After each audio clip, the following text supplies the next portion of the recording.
नमस्कार दोस्तों, आज की सबसे बड़ी खबरों को कम समय में साझा करते हैं। जिनको बिकी हुई मीडिया छुपाती है, हम उसे बिना किसी दबाव के बताते हैं। बहुत सारे भाई ऐसे हैं जो लाइक सब्सक्राइब नहीं करते हैं और कमेंट में भी नहीं बताते कि वीडियो कहां से देख रहे हैं। आज पूरे राज्य में चर्चा का विषय बनी हुई है। कहीं नई योजना का ऐलान, कहीं सियासत में हलचल, तो कहीं मौसम ने मचाई तबाही।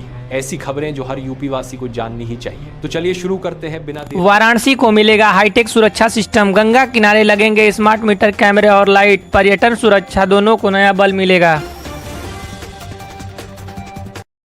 धान खरीद केंद्रों पर डिजिटल टोकन सिस्टम लागू, लंबी कतारों से मिलेगी राहत, पारदर्शिता बढ़ेगी। सरकार ने खरीदी दर तय कर दी है 8183 रुपये प्रति क्विंटल। लखनऊ मेट्रो का विस्तार जल्द पूरा होगा, नए रूट से हजारों यात्रियों को सुविधा मिलेगी। शहर में ट्रैफिक दबाव में आएगी राहत।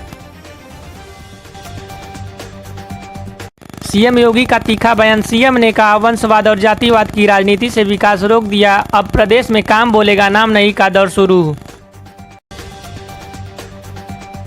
उपचुनाव को लेकर बीजेपी में हलचल, 10 सीटों के लिए उम्मीदवारों की फाइनल लिस्ट तैयार, सीएम ने सुपर 30 बैठक में खुद रणनीति तय की। नोएडा में इलेक्ट्रिक बसों की सौगातें, प्रदूषण घटाने व सार्वजनिक परिवहन बढ़ावा देने की पहल, लोगों ने कहा सफर आरामदायक और साफ सुथरा होगा। कृषक दुर्घटना योजना में बड़ा सुधार, अब किसान परिवार को 5 लाख तक की बीमा का लाभ, ऑनलाइन आवेदन प्रक्रिया को किया गया आसान। युवाओं के लिए टेक हब तैयार, हजारों को रोजगार मिलने की संभावना बढ़ी। दुधवा टाइगर रिजर्व पर्यटकों की वापसी शुरू, वन विभाग ने तय समय से पहले पार्क को किया ओपन, जंगल सफारी सीजन की धूम मची पर्यटकों में। ग्रामीण सड़कों को लेकर बड़ा ऐलान, मुख्यमंत्री ने कहा हर गांव तक पक्की सड़क पहुंचेगी, प्रधानमंत्री ग्राम सड़क योजना के तहत नया चरण शुरू। एडीआर की रिपोर्ट में बड़ा खुलासा, यूपी में हर 5वां विधायक किसी राजनीतिक परिवार से जुड़ा है, राज्य में वंश की राजनीति पर फिर से छिड़ी बहस। हाई कोर्ट का बड़ा फैसला, मेडिकल कॉलेजों में एससी को 70% आरक्षण असंवैधानिक बताया, सरकार को अब नई नीति बनानी पड़ेगी।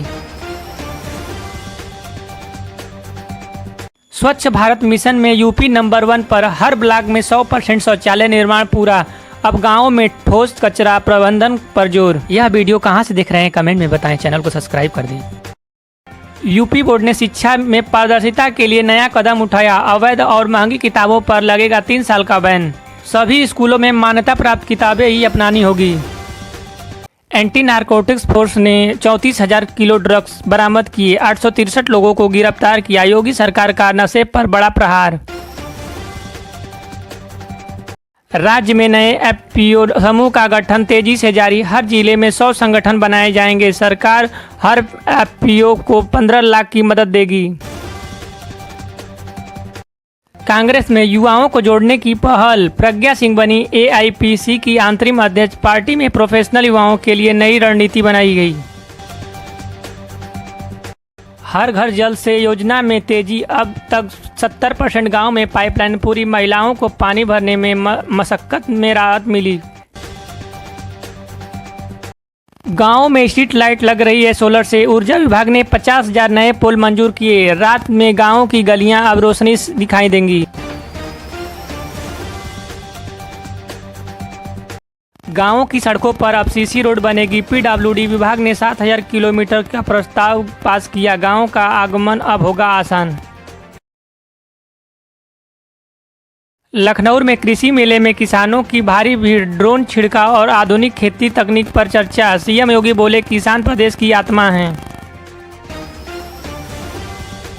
फसल बीमा में नई तकनीक जुड़ी, अब क्लेम स्टेटस मोबाइल से ही देखा जा सकेगा, बारिश और सूखे का नुकसान जल्द ही मुआवजा मिलेगा। राज्य में नए एफपीओ समूह का गठन तेजी से जारी, हर जिले में 100 संगठन बनाए गए हैं, सरकार ने हर एफपीओ को 15 लाख की मदद देगी।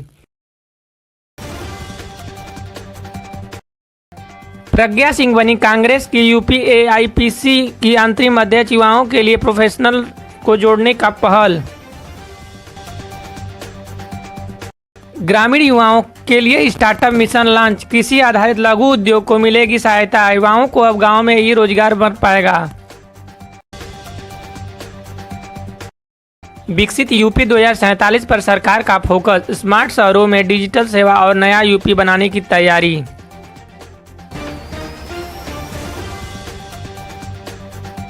धान खरीद प्रक्रिया तेजी से जारी, इस बार किसानों को भुगतान सीधे बैंक खाते में होगा। खरीद केंद्रों की संख्या बढ़ाई गई ताकि कोई इंतजार न करे। मिट्टी परीक्षण की अभियान फिर से शुरू, हर खेतों की उर्वरता जांच कर कार्ड दिए जा रहे हैं। किसानों को सलाह, कम खाद ज्यादा उपज।